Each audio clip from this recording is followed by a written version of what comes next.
Well, good afternoon and welcome to the CURCA Travel Grants workshop. Today we're going to talk about how to apply for travel grants for the fall 2025 cycle. This is for students who will be attending conferences between, well, August until the end of February 2026, right? And so we're going to go over the details of how to apply, how to prepare your application, and how we evaluate your submissions. So, uh, first place that you should go to if you're interested in applying for a travel grant is on our website, ung.edu/CURCA, where you can go under the For Students menu, find the fall spring travel grants. It will include details of how to apply as well as a link to our info ready page, right? So on the CURCA travel grants webpage, you're going to see things like our request for proposals, the rubric that we use, and so on. And there's on the right-hand side of that webpage, you're going to see that button that says apply for a student travel grant via InfoReady. And when you click on that, it's going to take you to InfoReady, right? ung.infoready4.com. And there you're going to see a number of different competitions. You're supposed to find the 2025 Fall CURCA student travel grants. That's where you're going to see the instructions on how to apply, and that's where you're going to apply, right? One thing that's important to keep in mind is that when you submit your stuff through InfoReady, you will receive a confirmation email that you've submitted it, right?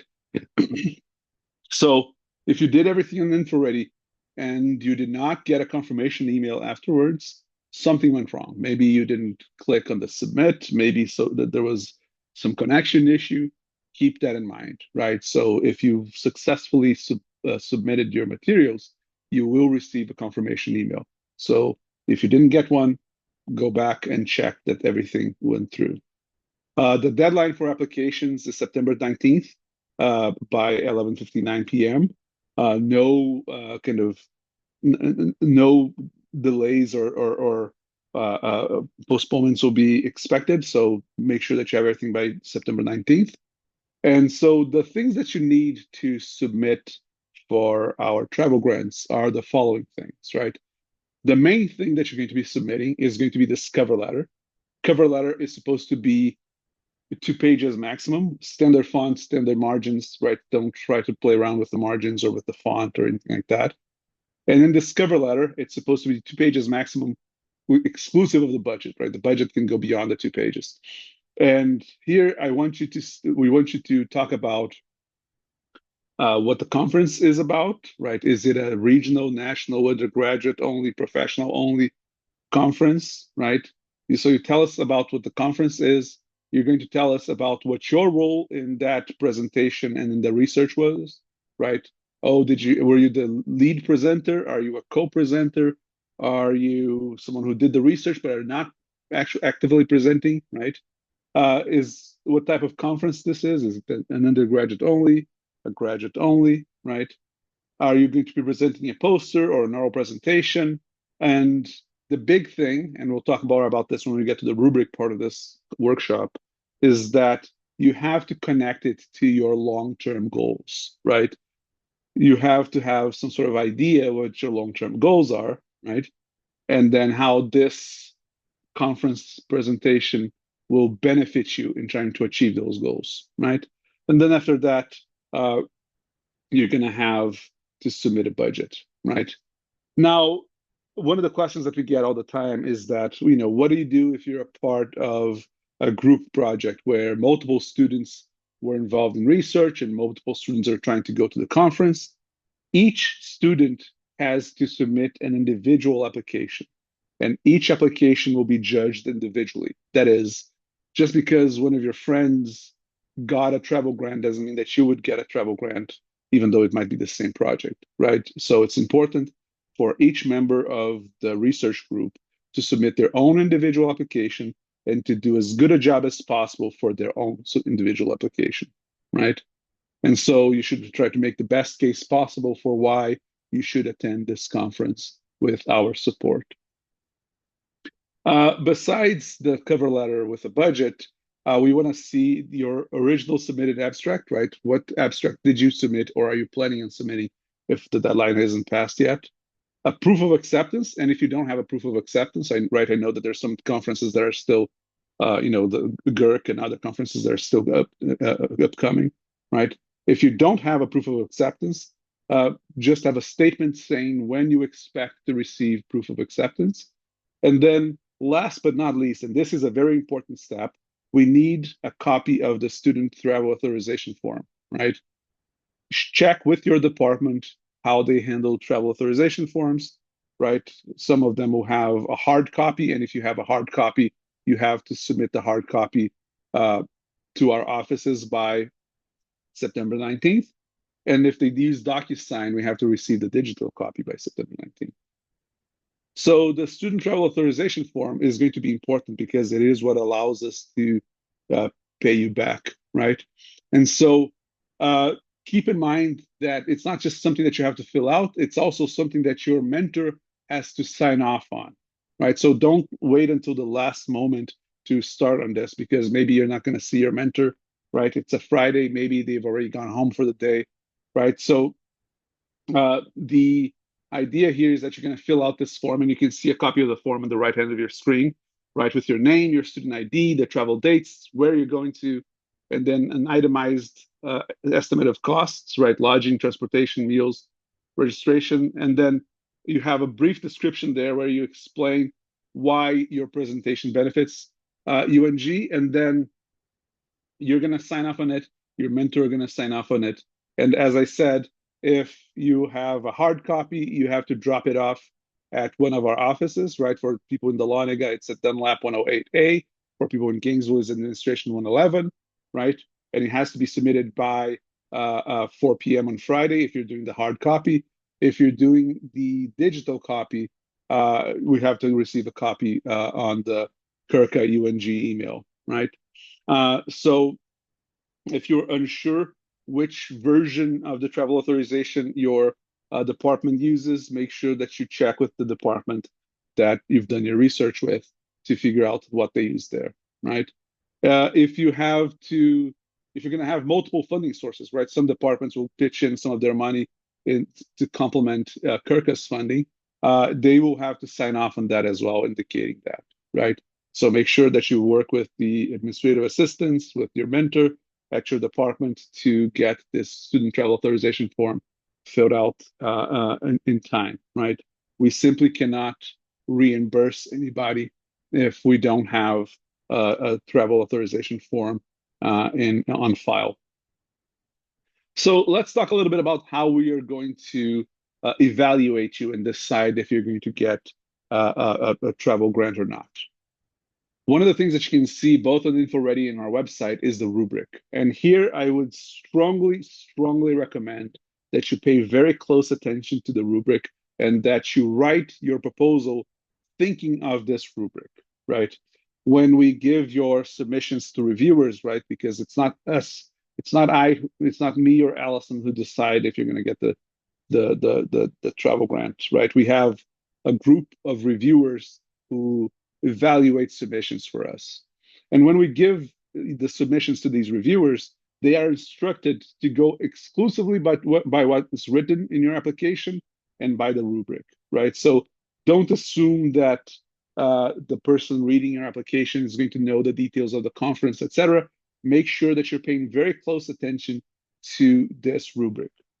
What is in this rubric? First of all, the first item is the impact of presentation, right? Which is going to be essentially whether your conference is international, national, regional, or local, right? Make sure that you mention it in your cover letter, what type of conference it is. Don't assume that the reviewer is going to know what type of conference it is. It's important to be clear. Oh, this is a national conference. This is an international conference, right? If you are in doubt yourself about what type of conference it is, make sure that you talk to your mentor about it, right? So that's the first item in the rubric. The next item in the rubric is you have to describe your student participation, right? Are you the lead presenter? Are you the sole presenter? Are you the first author? Are you a co-author who is a secondary presenter, right? You have to explain your role there. The type of conference is going to be an explanation about how you fit into that conference, right? Are you going to an undergraduate only conference? Are you going to a professional conference that has an undergraduate only component? Are you going to a professional conference presenting at a professional panel with other people who may have advanced degrees or so on? So that's the next item of the rubric there, the type of conference. The next item of the rubric is the most important one. It's worth twice as much as any other item on the rubric. And the idea here is, what is the impact of the presentation on your future professional development or academic development, right? So here it's important to try to be as specific and as clear as possible, right? Oh, I am planning on going into graduate school, and showing that I have research experience is very important, and therefore this would open the doors for, something like that, right? Explain to us why this presentation would be beneficial for your future career plans.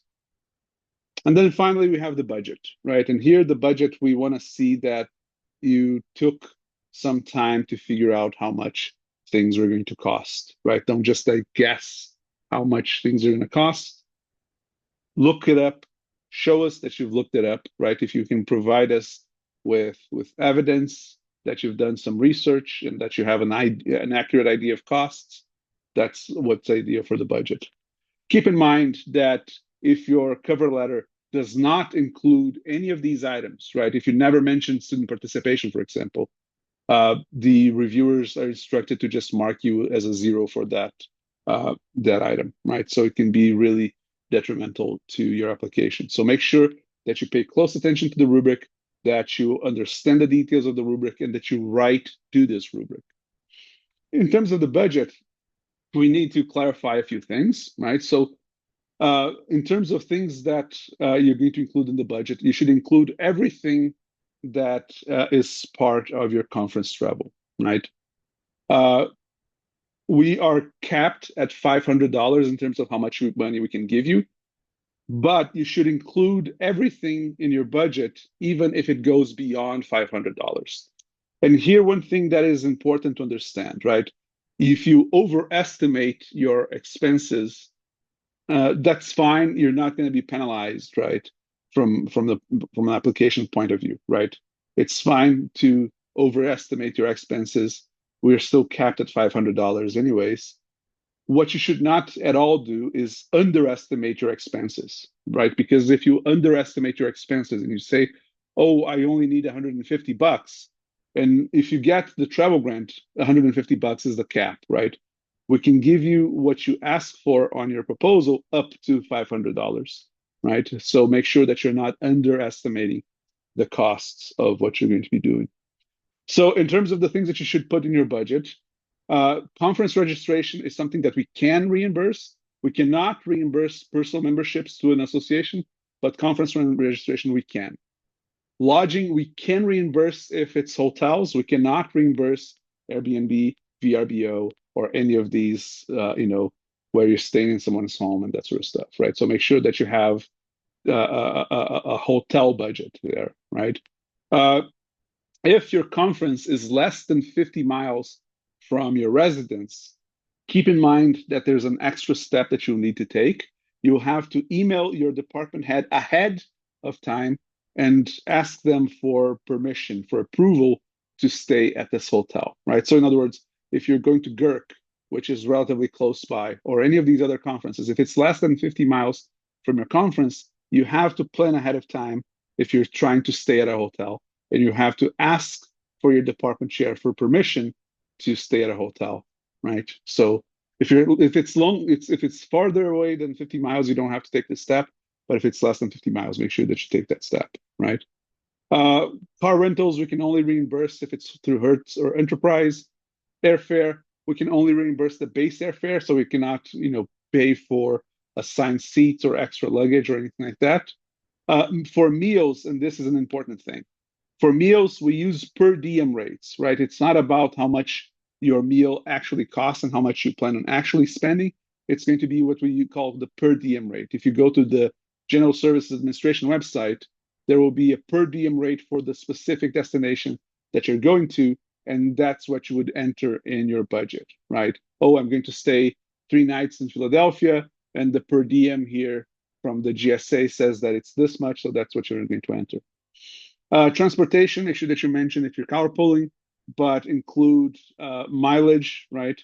Uh, so mileage here, our reimbursement is 70 cents per mile, right? We don't go by how much gas you've actually spent or how much it actually costs your car. It's a reimbursement per mile. And then you have a total and a summary, right? So a budget is going to be an important step here. And on the right-hand side, you see a good example of a budget where we want to see not only this itemized budget, but we want to see that you've taken the steps to kind of make sure that the numbers are accurate, right? So, lodging, you're not just guessing that it's going to be $100 per night. You showed that, hey, the hotel block is this much per night, right? So make sure that you have a detailed budget that has all these items and that it shows some evidence that you've spent time researching the budget, right? So for in-state, the per diem, doesn't matter where the state is, it's going to be a $50 daily rate, right? For the first and last day of travel, we use 75% of the daily rate. And then for out of state, if you're going outside of Georgia, you have to get that GSA data, right? And here on the right-hand side, you have an example of what it would look like on the GSA website, right? If you're going to St. Louis, there's going to be the meals and incidentals per diem here, right, with the option or the details for the first and last day of travel. And so this is what you would be using for your food, right? It's going to be the meals minus the incidental expenses with the adjustment for first and last day of travel. So if you do get the grant and you're getting ready to go on a conference, make sure that you talk with Alison Grandel, the program coordinator who's here on the workshop as well, to get the paperwork started, right? And so you can reach out to her by either her personal email or the CURCA email. Some things we might be able to cover ahead of time, but again, it's something that you would have to check.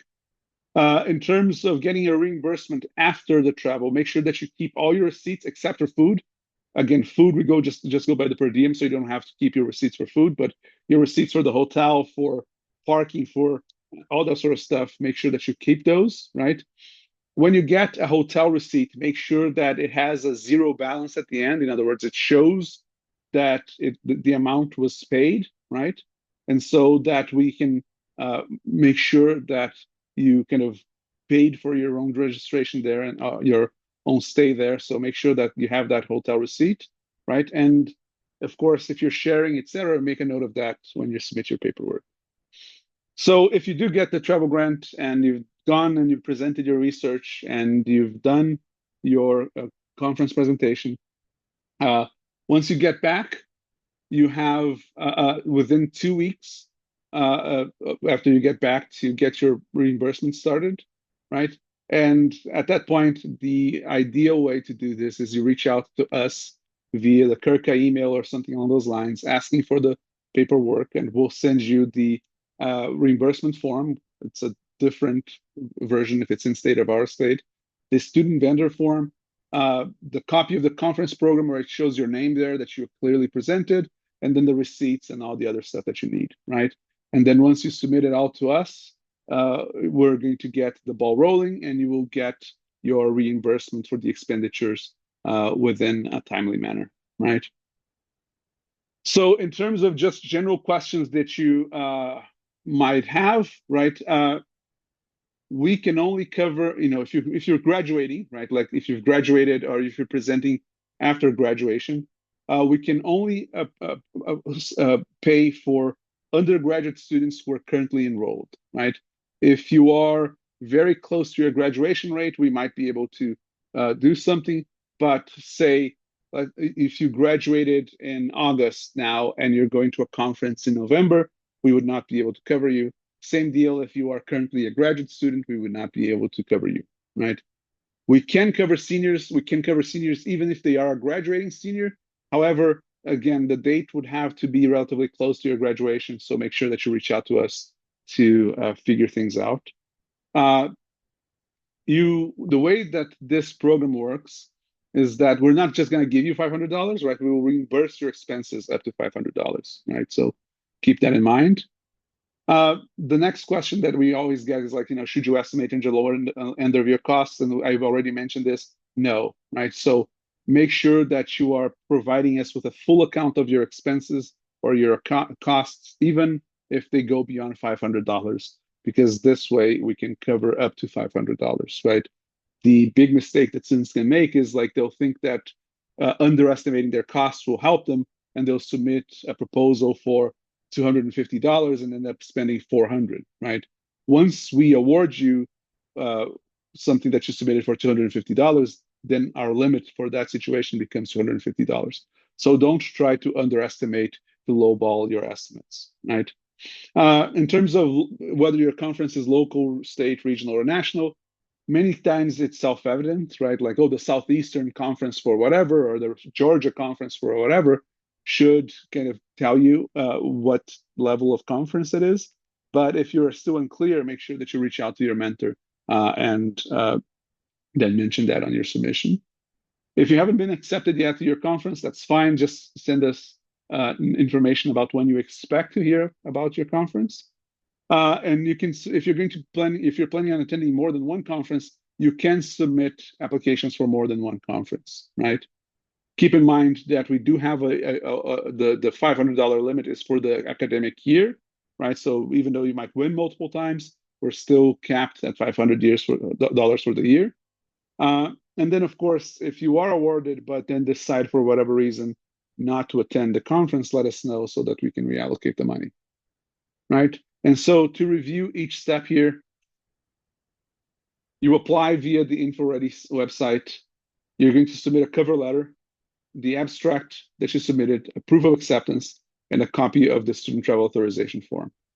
If you have any questions, send them to curca@ung.edu, and we'll get back to you within a timely manner. And so this is the end of the workshop. We're going to stop recording here, and we're going to have the Q&A after this.